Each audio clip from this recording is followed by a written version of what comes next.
Okay, I'm Luke McLaurin. I was born in Memphis. I'm a native Memphian, and I attended school at the campus school over at the University of Memphis. Okay.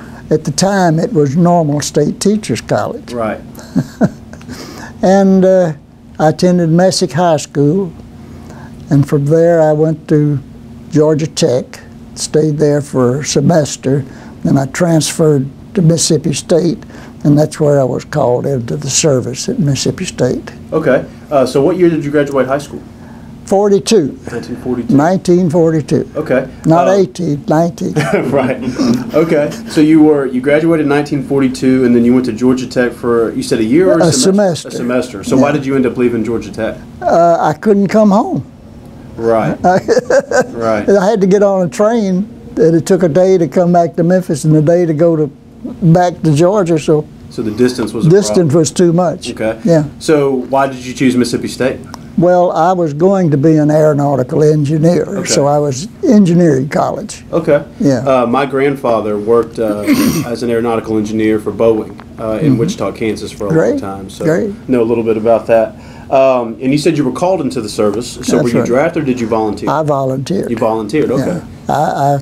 I was at Mississippi State, and in December of 42, get the year right, December 42, they came over from Columbus Army Air Base and recruited us. So that's when I joined, and so, I was called. Okay. Just 2 months later. Okay. So what was what did they say to you guys when they were recruiting you that kind of made you really want to join? And well, we knew we were going to be drafted or else volunteer, but there was no choice. Right. So we volunteered okay, to go into the Air Corps. That's what I wanted to get in. Yeah, okay. Yeah. So you said December of 42 is when you were.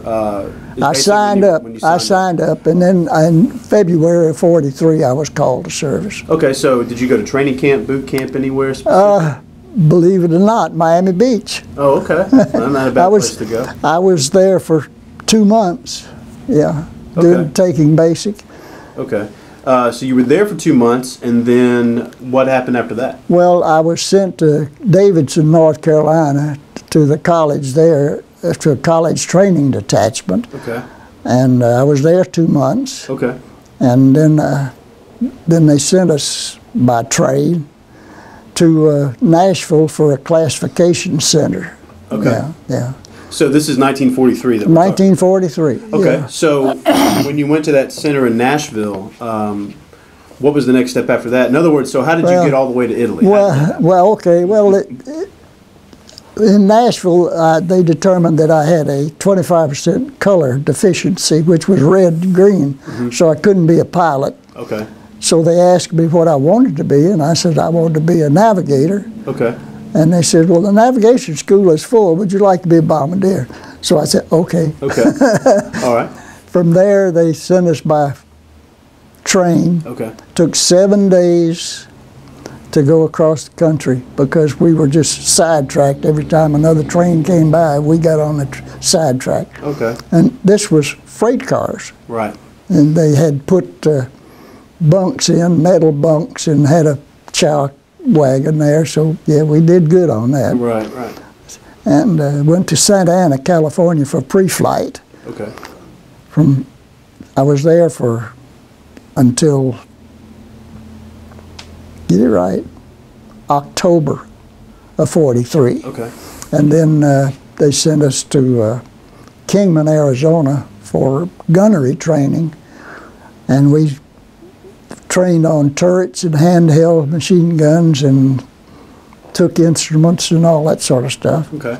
And then they gave us a 7-day leave, and this was Christmas. Okay.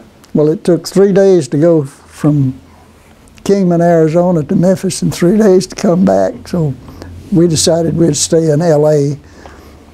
And from there they sent us to Deming, New Mexico for bombardier training. Okay. Yeah. And so This is still, so is this, are we now in 1944? Well, right now we're in 1944 Okay. at Deming, New Mexico. Okay, yeah. and that's where you did your bombardier That's training. where we did bombardier training. So what exactly did they train you to do in terms of being a bombardier? What exactly was your job? The Morton bomb site was the bomb site that we used, and we had spider-like trainers which were 10 feet high and just steel pipes, and the bomb site would be up on the top, and the instructor and I would sit at the bomb site and turn the knobs and all that kind of good stuff. Okay. And then they put us in little T6, T11s, bombardier trainers, and we flew altitude at 20,000 feet, and the little plane could carry 3 bombs on one side and 3 bombs on the other. So they took 2 bombardiers, and we'd run a triangle pattern where the targets were so far apart, and then we would drop 3 bombs.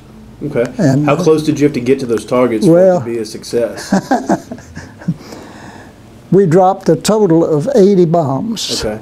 And the error had to be less than 230 feet max. Okay. And mine was 212. Okay. That's where my bombs dropped, 212. Okay. So did you get a pass or fail kind of grade there, and then you? Well, you either passed or you didn't pass. Right. Yeah, Okay. There was no right. no good, bad, or indifferent. Okay, so pass or fail. Okay. Pass or fail. So, and we are in 1944. 1944. So when did you complete your bombardier April training? the 29th, 1944. Okay. Which is a certain date, which comes up later. Okay. All right. And from there, they sent us to Lincoln, Nebraska. And then again, they put us on a ship out of Camp Kilma. We were in New York Harbor. And it was the Kungsholm, Kungsholm, a Swedish luxury liner. Okay. And I was a second lieutenant at the time. The Army says this guy's job is worth so much and this guy's job is worth so much, so. Right. A staff sergeant had just as much sense as a second lieutenant. Right. Okay. The Army said, this is what you do. Right. Okay. So you said that's a Swedish liner, so that's what you rode on to Europe? The officers ate in the main dining salon. We had linen tablecloths, crystal, and silver. Wow. So you're going in style, okay. All right, but the guys down in the bottom of the ship down, they were the transport guys, and I was assigned from 12 o'clock midnight to 4 a.m. to be down there. And they had beans. And I'm guessing they didn't have crystal either. They didn't have crystal either. And this is the ship that you rode on over to Europe to cross the Atlantic? Went to Liverpool, and we arrived at night, and they put us on 6-bys, and it was all nighttime, and the lights were dimmed to where they just had a 1-inch by 2-inch slot where the light shone through those things. And they were driving at 60 miles an hour in convoy on those 2-lane narrow British roads. Right. Scared us to death. Did they do all this at night on purpose? Yeah, Okay. absolutely. So I figured that was okay. Absolutely. So you land in Liverpool, so that's in England.